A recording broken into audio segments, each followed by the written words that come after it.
Thank you very much to Manthan for organizing this wonderful day. And I want to particularly thank Dr. Pushpa Bhargav, whom I love and respect so deeply, for making the phone call. Once he calls me, I don't have to ask, is it worth it? Should I go? Who are these people? I ask no questions because he made the first call. Today, of course, is Gandhi Jayanti, and my greetings to all of you. About 9 TV programs were calling me for Swachh Bharat today. Everyone will be only talking of Swachh Bharat. But Gandhi did more than talk about cleanliness and take a jhadu in his hands. In 1917, he inspired the Champaran Satyagraha. The first thing he did when he returned to India was to try and study the Indian reality. And then he was asked by the movements in Bihar to come and see what was happening with the forced cultivation of indigo, where farmers couldn't grow enough food for themselves because they had to grow indigo on most of their land. And that's the first time he started a satyagraha in India, the Champaran Satyagraha, 1917. That's going to be 2 years before the 150th anniversary of his birth.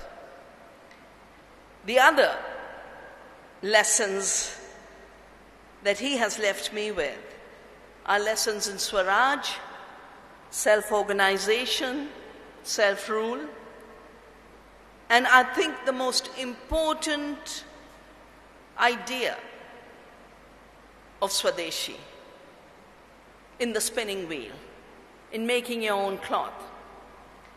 In fact, in 1987, when I was invited to a meeting on the new biotechnologies, that's where the old chemical industry was genetically modifying itself to become the biotech industry. And they laid out very clearly at a very intimate meeting where it was discussions about what does this new technology mean. There were UN officials, there were industry representatives, there were some of us independent scientists, activists. And the 3 things that were said by industry representatives at that meeting of 1987 is what led me to start Navdanya, the movement to start saving seeds. The first thing that was said was, we are too small. We've got to get bigger and be among the 5 giants that will survive. Those who will survive will be the ones who have the largest number of patents in their hands. And the only way to claim a patent on seed is through genetic engineering. Because at that time it sounded a bit absurd if you would just go and patent farmers' varieties. Of course, since then that has also been done. But even a genetically modified plant is not an invention. Because the plant makes itself. An organism makes itself. The introduction of one gene is merely an introduction of a gene. It is like an introduction of a chair into this convention center. It is not the building of the convention center, and it definitely should not be translated into owning the convention center. And after I'd heard all this, of course I started to think of what would patents on seed mean to peasants and farmers. And I realized it would not only be a replication of the kind of slavery that Gandhi had resisted in Champaran, but much deeper, because it would now be a control over the first link in the food system. Having worked in 1984, that very Orwellian year 1984, when we had the disaster of Bhopal and the violence in Punjab. In those days, I was doing a major program for the United Nations University on conflicts over natural resources. And I asked them if I could extend the conflict study to study what was happening in Punjab with the Green Revolution. And I wrote my book, The Violence of the Green Revolution, then. But having studied that, I knew two things. One, that industrial agriculture can only exist as a monoculture. It cannot coexist with diversity.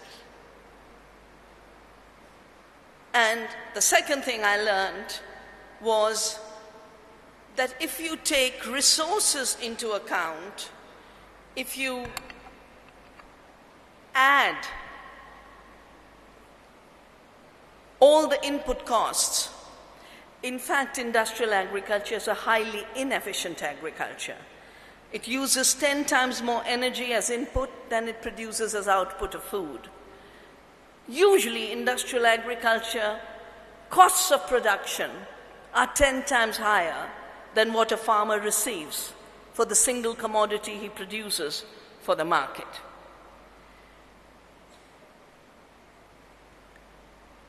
The Green Revolution has always been promoted in terms of miracle seeds that Borlaug brought to us and chemical farming. But science is not about miracles. And there was nothing miraculous about the Green Revolution. If you divert the kind of water that was diverted to the monocultures of rice and wheat in Punjab, and you divert the amount of land that was diverted to rice and wheat, you'd get that same production. With local seeds, with organic farming,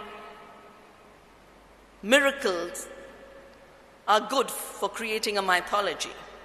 There have been recent articles written about how Norman Borlaug should be declared a saint.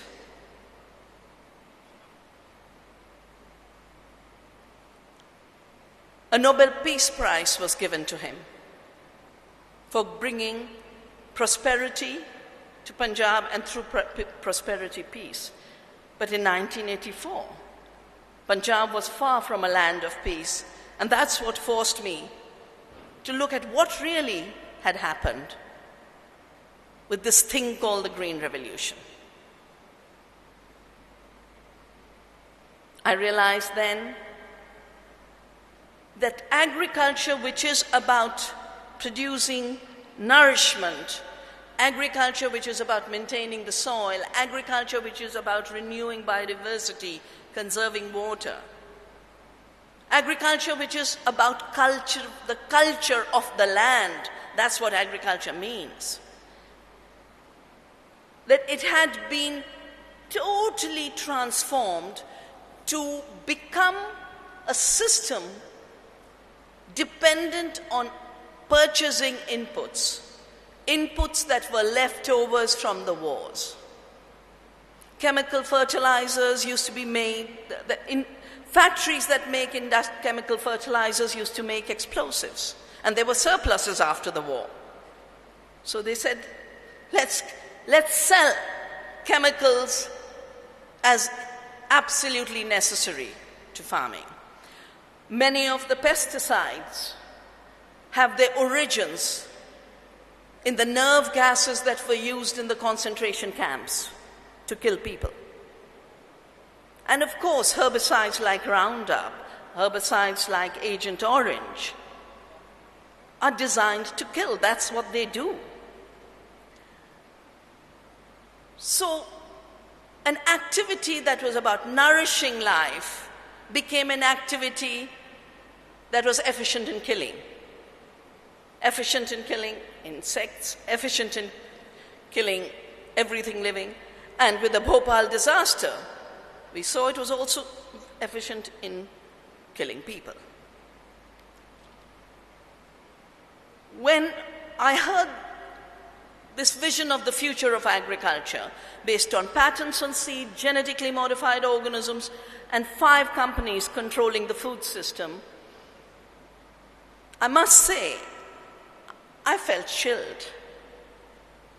And that's when Gandhi gave me the inspiration. He gave inspiration in 2 ways. The first was that simple spinning wheel from that hut that K.T. Ravindran showed as his last slide, where he said a spinning wheel is powerful because it can be in the hands of the last person. The second inspiration is the Champaran Satyagraha, the Salt Satyagraha, the Dandi March, where he reminds us again and again that unjust laws should not be obeyed. If humanity has to maintain its humanity, if humanity has to maintain its freedom. And in my view, there could be no law more unjust than the idea that the seed is an invention of Monsanto. And I know we have colleagues from Monsanto present here, and I hope they will work within the company to say, let's give up this bad idea before we are forced by people. So I started saving seeds, started to work with farmers, started to monitor on a daily basis what was happening to agriculture. Also worked with government and parliament to make sure that our laws did the minimum damage. Having signed on to WTO, we were forced to amend our laws. But there were safeguards put.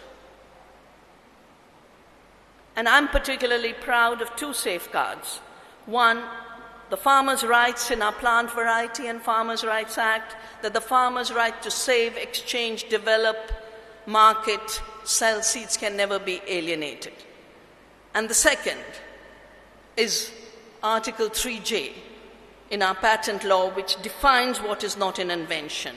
And 3J defines that biological resources and biological processes are not invented because they are part of the living organism's own processes. Interestingly, on the recent visit to the United States, there is a very short agreement between President Obama and Prime Minister Modi on intellectual property right. It doesn't say too much, but it does say that the issues of intellectual property will be decided by a committee of experts. These are issues that affect lives, whether they are issues of patents on medicine, or they're issues of patents on seed, or other monopolies on seed. Right here in the High Court of Andhra Pradesh, I don't know what the High Court of Andhra Pradesh is called right now. Has it become the High Court of Telangana? Of both. Anyway, there's a case there where Andhra Pradesh had brought in a law to say the price of seed must be regulated. And that law is being challenged. Andhra Pradesh has said that the high costs of seed are part of the agrarian crisis. I think these issues of ownership of seed as an ethical issue, of monopolies on seed as an economic issue, of the tragedy of debt and deaths triggering the epidemic of suicide since 1995. The figures are now 291,000, nearly 3 lakh farmers. It shouldn't be happening in a country of hard-working farmers. There was a question this morning about the agrarian crisis, and there was an answer that no farmer wants his son to be a farmer. The fascinating thing is, over the years as I've built Navdanya, we've also built a teaching center, Bij Vidyapeeth, in Dehradun, where we offer courses for farmers. And initially it was meant to be for farmers. But I've just finished a course of 1 month of A to Z on agroecology, and we now get IT software people who are so bored with writing software programs, they want to become organic farmers. We get bankers, we get housewives, and just like the violence of Punjab raised a question mark in my head and said this was supposed to be about peace, but there's extremism that has killed 30,000. All of these young people who have the freedom to choose what they'll do, and they've done what they could do. They've got the highest salaries, they've been to the US and back, and the end of their life's vocation, the highest vocation they can choose is to be a farmer. And yet half of our people who are farmers are being so condemned that no one wants to be a farmer. And that paradox, I believe, is a very, very deep crisis. That paradox comes from the fact that we have made agriculture so artificially a loss-making activity that no one who's left only on their steam can afford to be a farmer anymore. Let me give you an example of how artificial the economics is. Besides the fact that we were taken to WTO dispute mechanisms for changing our patent laws, for removing our quantitative restrictions, after the Bali Ministerial, at the Bali Ministerial, the United States started to tell India, you can't have your Food Security Act. It involves too much subsidies. Now, they weren't questioning the subsidies to the poor. What they were questioning is the procurement from the small farmers of India for running the food security system, of getting affordable food to 810 million people. And the accusation was that the farmers' subsidies through minimum support price, which is the price the government gives to farmers in a few chosen commodities, the rice, the wheat, that this MSP has doubled in the last decade. What wasn't mentioned is 3 things that are at the heart of India refusing to budge and refusing to sign and finalize the trade facilitation agreement. A lot of bad press has been made on this issue. The first, how much do Indian farmers get? $12 billion, 500 million farmers, that's $25 per farmer. How much does US farmers get? $120 billion for 2 million farmers, that's $60,000 a farmer. The difference is 240,000%. The country that's giving 200,000, 40,000% more is pointing fingers at us and saying your subsidies are too much. The rules that say the subsidies are too much are fixed on 1986-88 figures of the value of food. And you know how the food values have changed, how much inflation there has been. And that's the second thing India is insisting, that, make your baseline up to date. You can't manipulate like this. But the third is, to me, the most serious issue, which is the fact that the MSP, which is supposed to make agriculture viable by giving a margin to the farmer, is actually still leaving the farmer in a negative economy. In Punjab, in 2011-2012, the cost of production of rice was 1,700 rupees for 100 kilograms, which is a quintal. The MSP was 1,285, which means for every quintal the farmer is losing 415 rupees. That loss means debt. Wheat costs 1,500, MSP 1,110. The negative losses 390. Same in Haryana, 1,600, cost of production 1,300, MSP. In Western UP, yesterday we were celebrating our annual festival Bhumi. And our members from West UP, our farmers of West UP who grow sugarcane had come. 7 farmers who grow sugarcane have committed suicide because the mills haven't paid them and the costs of production are high. So what I'm telling them is diversify. Don't depend only on selling sugarcane to mills, make your own gur. We promote gur because refined sugar, and anytime you see the predicate refined in food, you can be sure it's bad. Refined oil, refined salt, refined flour, refined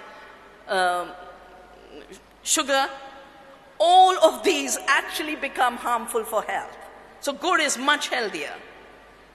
But I'm also telling them, grow vegetables. You're so close to Delhi. This morning, Arun Myra talked about how we have to move from thinking of ourselves as isolated individuals, which is the philosophy of liberalism, to moving to our collective identities and the common good. Yogendra Yadav talked about the failure of the old politics in terms of sectoral approaches and divisions that come. And he talked of cross-sectoral mobilization. But look at how, at the administrative level, our agriculture is organized. Food is what connects us all. In the Taittiriya Upanishad it is said, everything is food, everything is something else's food. Do we govern food as one unity? No. We've got an agriculture ministry, then we've got a food ministry, and then we've got a food processing ministry, and then for midday meals we've got a human resources ministry, and for ICDS we have a women and child welfare ministry. The food system is so fragmented in management, it works wonderfully to break down the system. But it doesn't work to mend a broken system. I'll give you the figures. Chemical fertilizer subsidies, and I would say just nitrogen fertilizer subsidies, were hitting ₹1 trillion in 2008. If you add all the food programs that were amalgamated for the Food Security Act, from the PDS, midday meal scheme, ICDS, and all the feeding programs of the marginalized, that's $1 trillion market. This WTO dispute is about grabbing that market. By basically saying don't buy from your farmers, they're saying buy from Cargill. That subsidy should be a subsidy to Cargill, not to the Indian farmer.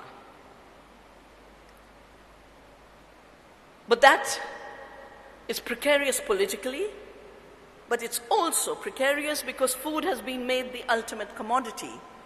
There's now speculation on food. Hedge funds are investing, investment banks are investing, and that's why you have the price rise, because of speculation on food as a commodity. That speculation then adds to the other factors that has led to the second tragedy we face in our food and agriculture system. The first tragedy, in my view, is the 3 lakh farmer suicides, but linked to it the agrarian distress, because the farmer suicides are the tip of the iceberg. The rest is the agrarian distress. You go to villages, how beautifully in every season they used to cover their walls with new plaster, put a new thatch. Our villages were to perfection. You go today, they don't have the money to repair the thatch, to repair the walls, to put on a pair of fresh clothes at a festival. There's a film we've just done on testimonies of farmers from Vidarbha, and you can see it on YouTube. It's called Yield. Just farmers speaking about what they're living through, widows speaking about what they're living through. But the other side of this is the fact that every 4th Indian today is hungry. And this is all government statistics. Every second Indian child is wasted and stunted. Wasted means their body weight is too little to grow fully, and stunted means they're becoming dwarfs. Their height is not good enough. Now, we keep showing off about the demographic dividend, that India is a young India. But if half of that young India is being denied its full physical and intellectual potential, where will that young India be tomorrow? And I noticed when K.T. Ravindran was putting up all the smart city description, I was thinking, I said, don't they realize that even in cities we must eat? A simple fact that the most basic metabolism of a city, like the basic metabolism of our body, is the food that keeps us going. And smart cities, in my view, would be truly smart when our eating habits become conscious.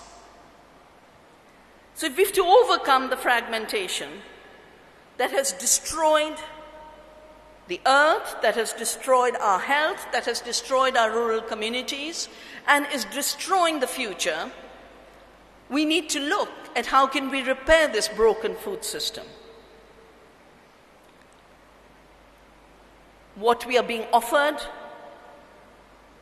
for malnutrition now is biofortification through genetic engineering.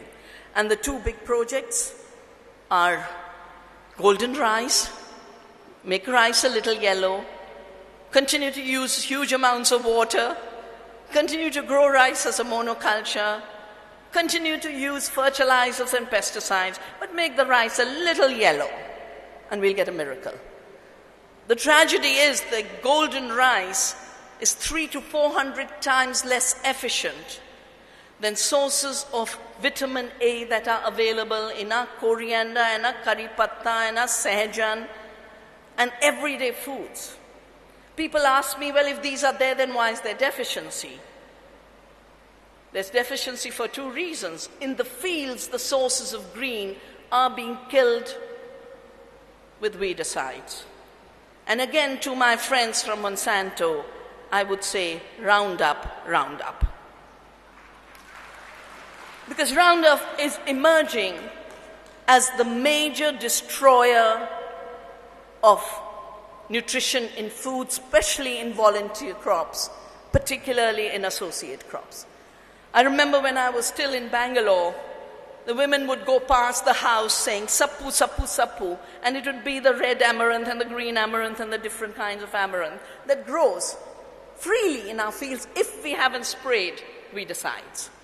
And the second reason is we've been made to believe culturally that you should not grow your own food. Buying junk food is being progressive and modern, and growing food and eating healthy food is somehow primitive. But I don't think well-being and health can be defined in modern and primitive categories. They are so perennial that you must always grow food that is healthy, that maintains the health of the planet, and that also maintains our own health. I talked about how the Green Revolution had created the frustrations, the anger, the debt, the discontent that then transformed into the violence we witnessed in the 80s. I'd like to remind you that even in the Arab world, these mysterious breakdowns that are taking place in societies from Egypt to Syria are connected with food, and food systems gone disarray. The Egyptian movement began as a bread protest related to the rising price of bread. If you see the first few photographs, they're carrying bread. And then, of course, it became about regime change. And before you know it, you've split Egyptian society, Muslim Brotherhood, military rule back, and it's falling apart. Syria is even more tragic because 2012 they had a drought. And the early protests were of farmers marching to the capital to say, we have no food, we have no crop. And instead of responding to the crisis, they were thrown into jail, just like in Punjab, instead of responding to the crisis of the farmers, they were treated like extremists. And then they became extremists. What we see in Syria today is because an agriculture-related crisis was not responded to as an agriculture-related crisis. And we don't have to suffer all this because we have better alternatives. What I've been doing in the last 30 years is trying to build an ecological agriculture movement in this country, an ecological agriculture system that's based on seed sovereignty and food sovereignty, that doesn't just produce food, but rejuvenates the soil, rejuvenates the water, rejuvenates the biodiversity. And what I have particularly found very exciting when I wrote my book, Soil Not Oil, that 40% of the greenhouse gases come from industrial agriculture. Ecological agriculture can solve the climate problem 100% by recycling the carbon in the atmosphere that now is too much, near 392 parts per million. But organic soils through organic farming have the capacity to put it back in the soil and increase soil fertility. What we've also found through documenting the productivity of biodiverse systems is that when you measure the nourishment of food, when you measure nutrition per acre, which is the relevant category, we have the potential to feed 2 Indias. Navdania's report, Health Per Acre, has got the calculations in there, based on real farms. We can feed 2 Indias. There should be no child hungry. Children are hungry because our agriculture system is no more about food. It has now been reduced to profits. The United Nations this year, which is the year of family farming, put out data because they were only measuring what is traded as a commodity. For the first time, they said, let's see where food that's eaten by people comes from. And the figures are that 70% of the food that people eat comes from small farms that we are destroying in the name of them not being productive. Only 30% comes from industrial chemical farms. Only 30%. And that's because industrial chemical farms aren't producing food. Most of the grain, and right now it's corn and soya that is expanding, most of it is going for biofuel and animal feed. If you notice in India, I know even in Andhra, which is not a corn-eating state. Traditionally, it was a millet-eating state, or in the coastal areas, a rice-eating state. Andhra and Telangana are growing maize, corn. 75% of it is going for animal feed. It's not for human. Corn is being grown in areas where corn is not a food. It's not being grown for food. And what we are coming up against is this threefold limit. The first is the ecological limit, that the industrial system, which is providing only 30% of the food that people eat, is responsible for 75% of the damage to the planet in terms of biodiversity erosion, soil depletion, water pollution and depletion, and as I said, 40% of the climate change. The second is the health limit.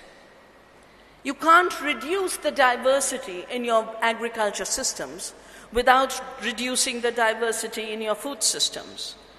And depletion of diversity in food is depletion of diversity in nutrition.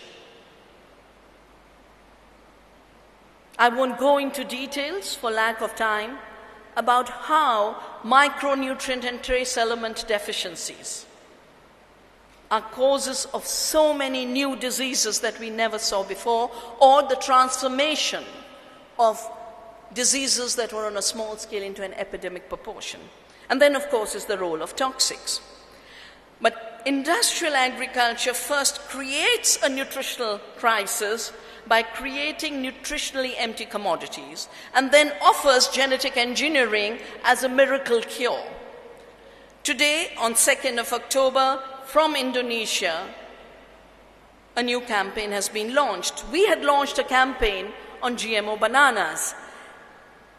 It's the first time in India's history that our government financed a foreign entity, the Australian Dr. Dale, to develop genetically engineered bananas with high iron content. Now, bananas don't have high iron content to begin with. They have only 0.44 milligrams per 100 grams of iron. So they said they'll increase it by 5 times. You take it to 2, 3 milligrams. Your turmeric, your daily dose of turmeric gives you 68. Your tamarind gives you 50. Your amaranth, your sahajan, the drumsticks, the rice bran. Again, there's no dearth. It's just that we've got rid of those sources of nutrition from our food. And then we get the iron deficiency. But the same Dr. Dale for Uganda is introducing a GMO banana with beta-carotene for vitamin A deficiency. And the Indonesians have launched a campaign today, and we endorse it fully. And please visit the websites of all the movements, and you will find this new campaign. Turns out that the banana that gives the yellowness was stolen from a tribe in Micronesia. They already have yellow bananas. They have red bananas. It's a biopiracy like the neem was, like the basmati was, like the wheat was. Now, it was bad enough to say we've invented the seed. Now they're literally stealing and saying this theft is invention and it's a cure. We have to turn to biodiversity as the solution, which increases health per acre. But we'll have a new report out, a book out. It should be released anytime within October. It's called Wealth Per Acre, where we, on the one hand, measure the externalities of chemical industrial farming. Not on the health side, because that data is not available in India, because we don't do those kinds of studies adequately. But on the environmental side and on the social side, we've counted the costs of what does it mean to kill the bees, the beneficial insects, the birds, pollute our waters, degrade our soils, push our farmers to suicide. And we got the cost, it's trillions and trillions of dollars. But we also have the economics of what it means. Right to know what's in your food, how it was made, and the ability to choose.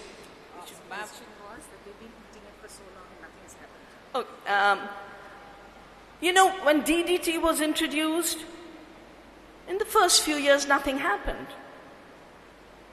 The birds started to disappear. Rachel Carson wrote Silent Spring. After a while, we had to turn to the fact that some of these pesticides, in which not only did you say nothing happened in the first few years, but you celebrated it. I remember the jingles, DDT is good for me. That's how it was sold. Nobody says that the ecological impact or the health impact of anything that's hazardous to the environment or health, that the impact is you die dead the day you eat it. We've not ever made those claims. But as Dr. Pushpa Bhargava, who is the highest authority and the most experienced scientist in molecular biology, he tells us of the different pathways through which harm can be done, and what we are calling for is biosafety assessment. independent biosafety assessment. That's what the poor Americans are calling for now, a little late, because sadly the Americans were so used to bad eating that by the time they woke up to the fact that they were being fed GM food, they'd already handed over 95% of their corn and soya. But what the US has lost in the process is their family farms. And I teach children in those countries. Kids from Yale and Harvard come to learn farming. There's a whole new movement called the New Agrarians. Even in the US, people realize eating good food is not a luxury, but a fundamental duty and a fundamental right. Mr. Kondanya? Yeah. So, Madam, this is a comment and a question. The comment is that, we talked about Green Revolution. You remember that before the Green Revolution came, we had to get wheat from the US under PL 480, and we used to wait for the ships to come. We have achieved self-sufficiency. Today we produce 260 million tons of food grains. But still we are importing 20% of our pulse requirement and 60% of our edible oil requirement from outside. Now just imagine this population going to 170 crores by 2050 and 225 crores by the end of this century. So what do you think is a model? Because I don't think you can feed this population of 170 crores or 220 crores with organic food, which is costing 3 times more than the normal food in the retail markets. So, because food security means availability, accessibility and affordability. Affordability is the most important part. So, what is the model you have in mind to feed a 170 crore population in 2050? Well, I thought that I had suggested it, but let me say it again. When you grow diversity, you have more nutrition per acre. When you grow chemical monocultures, not only do you have only one commodity, just rice or just wheat, you don't have pulses, you don't have the oil seeds, which is why our pulse and oil seed production has come down systematically, and that became worse with the quantitative restrictions removal and the dumping of soya in 1998, the destruction of our domestic edible oil industry, including coconut, including mustard, including groundnut. And I think in Karnataka, there were firings on protests when farmers couldn't sell their groundnut crop. You talk about us importing wheat. Just 2 simple facts. 1942, we'd had the Great Bengal Famine. Then there was the Great War. We were fixing back our system. The growth of agriculture climbs like this. The growth curve does not change after the Green Revolution. It's the same curve. There was a dip because in 65 there was a drought. If you look at where did good farming spread from, Albert Howard spread organic farming to the world by learning from Indian peasants. 300% increase in productivity you can gain by improving the fertility of your soil through organic. When you think organic, don't think of the supermarket itself. When you think organic, think of the organic soil and how much more it produces. And Andhra Pradesh leads in the experiment that is government-driven of a non-chemical agriculture, where women have doubled production, got rid of chemicals, and doubled their incomes. The evidence is in hundreds of thousands of farming families of very, very poor women. The supermarket cost and the cost of production are very different issues in agriculture and food. That's determined by many things. But when you say, what's the model? The model is, instead of giving 1 trillion rupee subsidy for poisoned food to be fed to the poor, direct that trillion rupees through which you buy for your PDS, you buy for your midday meal schemes, you buy for your ICDS, turn it all into procuring local organic. There's enough money the government is already spending. Affordability is settled like that. There's a young boy standing there for a long time when we have his question. Yes, you. Yes, ma'am. Go ahead. Thank you for this. Your mic. Yes. Is it audible? Yes. Yes. Ma'am, I want to ask one thing. I'm being a part, when I studied as a biotechnologist, then I worked in IT. Then again, I worked for another company which sells organic food. The question which comes up quite often, like, we are selling organic food, but then they are asking, like, how do we be sure that you are selling organic food, even if we are certified of being organic? Still then... We got your question. Yeah. So 70% of India lives in villages. 70% of India can eat organic by growing organic and reducing their costs of production and thus doubling and tripling their incomes. For the others, like I suggested, put the brilliance of the IT professionals of the city to work to be directly connected to farmers within a 100-mile radius of Hyderabad. Create clusters of people in the city who know the farmer from whom they get their food. Certification is only necessary when you don't know where your food comes from. But the real solution is to know who grew your food and to be grateful to them. And one final question from you, Mr. Arya. Mr. Arya is asking a question.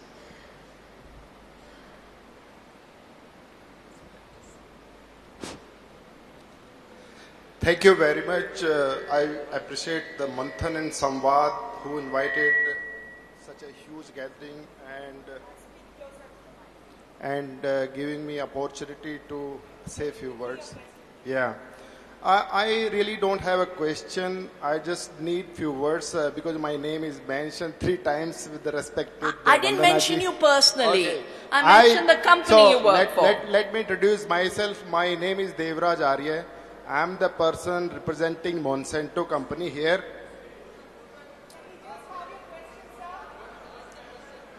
So my question, okay. So I think this topic, the GM crops or the agriculture, I would request organizers to have one more Samvaad in near future. But my question specific to Vandana ji, when our agriculture got diseases, insects and so many things, how to protect those crops from all these pests? Ecologically, the non-pesticide initiative of Andhra has shown you don't need pesticides. I invite all of you to Navdanya, either for courses or for just being there at the farm. There are insects and we love them. Like the spiders, like the beetles, they are not pests. For you, everything living is a pest. Everything growing is a weed. Shoot it, kill it. For us, it is Vasudhaiva Kutumbakam.